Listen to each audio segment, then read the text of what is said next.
Hey guys, this is my first ever mag recap. So World Championships is only 2 weeks away.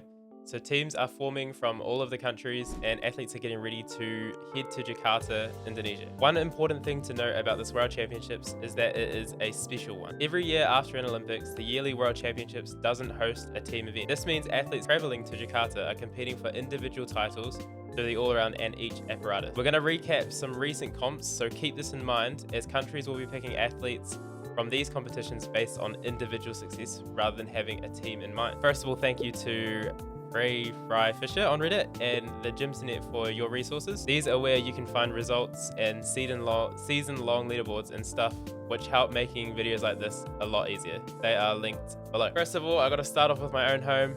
New Zealand had its nationals last week. Only 2 athletes competed in the all-around, with William Zealan once again taking out the national title. Some notable scores from the event are Williams 13.5 on floor, Keegan Green's 13.25 on floor, and Misha Kudinov gaining a 13.85 on P-bars. All 3 of these athletes will be traveling to Jakarta alongside with Logan Curtis and Daniel Sotter. The Netherlands also had their second and final Worlds team trial competition. Elijah Favoris broke the 80s in the all-around with an 80.133, including a nice 14 on pommel horse. I don't know, but I think Elijah is quite young, so this might even be his first year in senior, so it's pretty nice to see him hitting over an 80. And it's pretty promising for the future. So be looking forward to seeing his gymnastics in Jakarta. Veteran Casimir Schmid was second here with a 77.6. And some standout individual results included Lauren de Munk's 14.5 on pommel horse, big score. Jermaine Grunberg scoring 14.1 on both P-bars and 14.3 on I-bar. The Netherlands team has been chosen, consisting of the 4 we've already talked about, and also Yaz Ramsahai and Bart Zerlu. I haven't seen what Bart was doing at the trials, but I hope he's got some fun release moves and stuff. Italy also had their national championships. Here we had 2 athletes breaking the 80s, including gymnastics legend Manrique Laudouet with an 81.25 and Yumin Abedini with an 81.05. The highest individual scores from these events were from Manrique with a 14.35 on P-bars and Tomaso Bugnami with a 14.4 on vault. I think I got a clip of it. It's a really nice vault. Beautiful triple twist stick. So enjoy that. 2 of these are the Italian athletes traveling to Jakarta, but Manrique doesn't compete under Italy, so that's why he isn't on the team here. One name to note is Gabriel Targeta. This guy is young and he's part of a group of young fellas like the guys from Armenia as well that are just incredible on pommel horse, and he holds 2 of the top 5 scores this year. So he didn't perform well at this Italian national champs. He got a 12.2 and he didn't perform in the finals either. So I don't know if he's got an injury or anything, but definitely watch out for him at the World Champs. He's definitely a gold medal contender if he's hopefully injury-free. A lot happened in this last week in the gymnastics world. We also had the 2025 Szombathely Challenge Cup. This gave us another look into athletes from different countries before the Worlds takes place. This was the floor final results. We can see Olympic champion Artem Dolgopiat placed 3rd here. You must be wondering why he placed 3rd. He had this fall on his back 2.5 punch double front.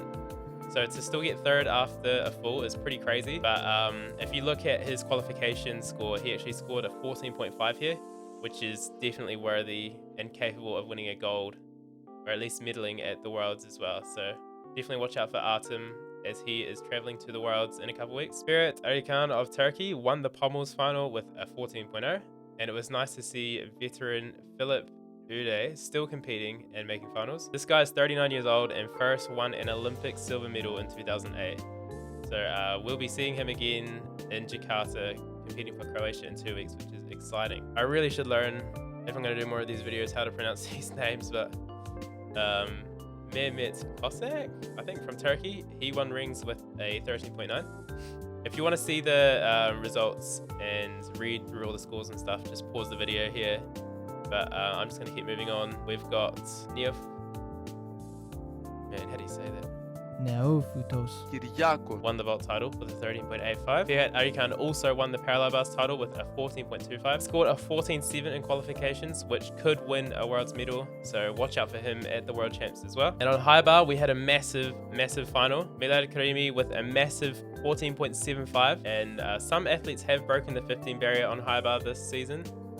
but this score is definitely capable of medaling in Jakarta coming up. Also with a massive score here is 2024 Olympic high bar silver medalist Angel Barajas from Colombia. One thing to note is his difficulty score of 6.6. This is second only to Chai Hong Tang for highest difficulty this season.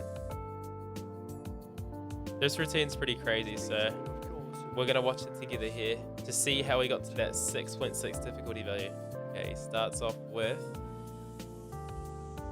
a tack half connected to a Stolder Liukin or the Sawyers. That is a massive connection. I think the Sawyers is a H, so that's worth like 0.8 or something. And then he goes for Casina, connected to the Coleman. Crazy. 2 insane connections in one routine. And he's also got a nice E value there, the straight Piatti.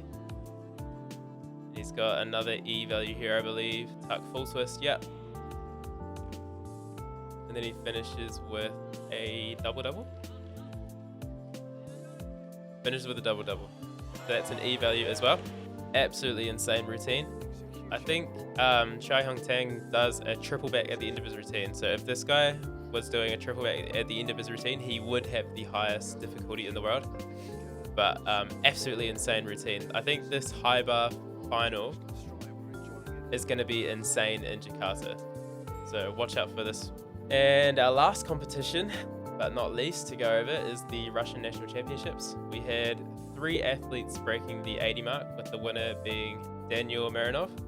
Unfortunately, there's no Russian team heading to Jakarta from the sanctions held since the conflict with Russia and Ukraine. However, there are a few athletes on FIG's authorized neutral athletes list.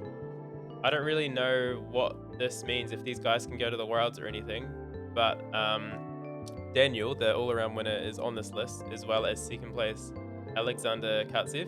One crazy thing to note about this competition is that the highest scorer wasn't even a senior, Arseny Dugno. He scored an 81.399. This is with a 14.533 on floor, 14.633 on vault, with the hardest value vault in the world. I think he did a Kaz 2.5 twist, and a 14.3 on parallel bars. And his scores on pommel and high bar weren't very high. His rings is in the mid-13s, I believe. But if he can bring his pommel and high bar up, this guy would be like really competitive internationally. And in the finals, he actually outdid himself on floor with a 15.